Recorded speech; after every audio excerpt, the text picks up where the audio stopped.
Subscribe our channel for latest news and updates and don't forget to press bell icon for latest notifications. कौन सा धर्म युद्ध है? ये एक राज्य का चुनाव है। ये झारखंड में जाकर भी धर्म युद्ध की बात करते हैं, हरियाणा में जाकर धर्म युद्ध की बात करते हैं। बीजेपी और एकनाथ शिंदे जैसे लोग नहीं है, उनका धर्म अलग है, हिंदू मुसलमान और कुछ नहीं उनके दिमाग में। कौन सी धर्म युद्ध की बात आप करते हो? आपको क्या धर्म के बारे में मालूम है? आप तो धर्मद्रोही है।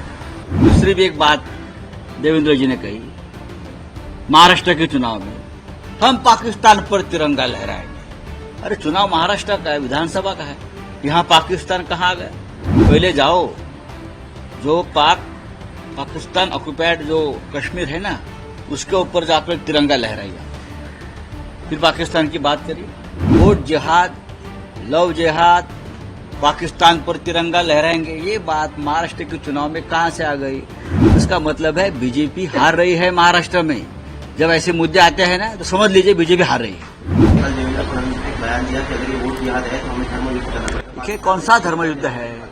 ये एक राज्य का चुनाव है। ये झारखंड में जाकर भी धर्म युद्ध की बात करते हैं, हरियाणा में जाकर धर्म युद्ध की बात करते हैं।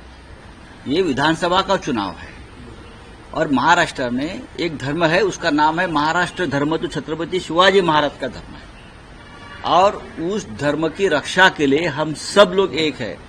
और जिसमें बीजेपी और एकनाथ शिंदे जैसे लोग नहीं है, उनका धर्म अलग है, हिंदू मुसलमान और कुछ नहीं उनके दिमाग में। जब चुनाव हारने का समय आता है तो धर्म युद्ध की बात करते हैं। भाई दूसरी भी एक बात देवेंद्र जी ने कही, महाराष्ट्र के चुनाव में हम पाकिस्तान पर तिरंगा लहराएंगे।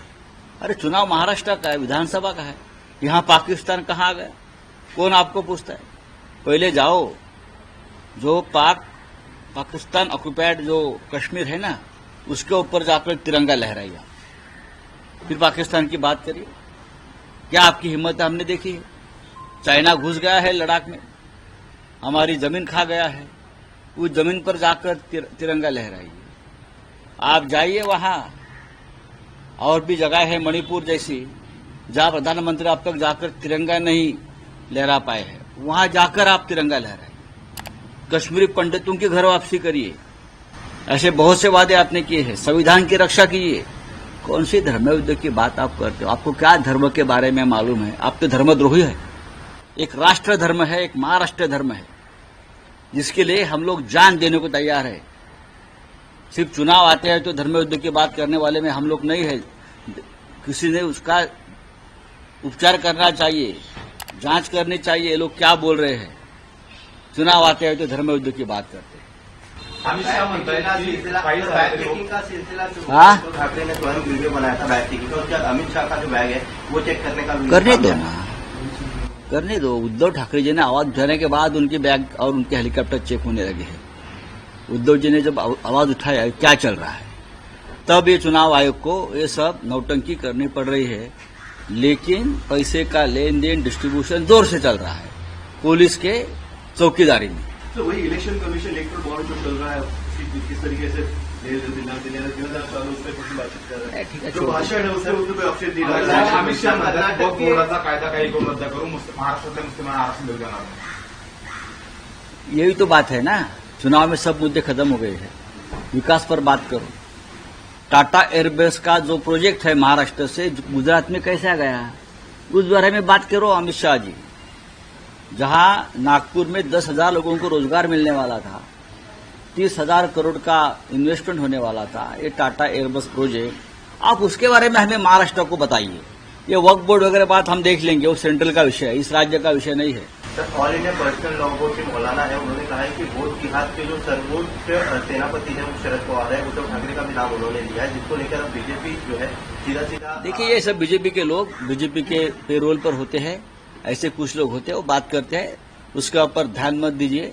वोट जिहाद, लव जिहाद, पाकिस्तान पर तिरंगा लहराएंगे, ये बात महाराष्ट्र के चुनाव में कहां से आ गई?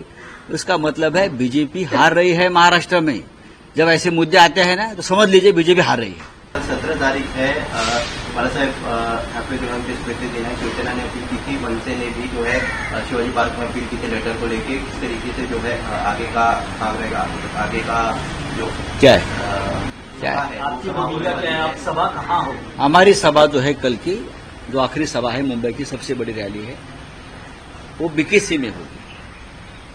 हमने शिवाजी पार्क के लिए मांग की थी, लेकिन हमको शिवाजी पार्क मैदान नहीं मिला है। उस दिन बाला साहब ठाकरे का स्मृति दिन है, तो लाखों लोग वहां आने वाले हैं, लेकिन हमको रैली की परमिशन नहीं मिली, एमएनएस को मिली। मालूम नहीं कैसी मिली, क्या होता है राजनीति। लेकिन वहां उनकी भी सभा नहीं हो रही है, क्योंकि उनके जो प्रमुख है उनकी तबीयत कुछ नाजुक है, बिगड़ गई है। तो हम चाहते हैं कि उनकी तबीयत भी अच्छी रहे, हम ईश्वर की प्रार्थना करेंगे।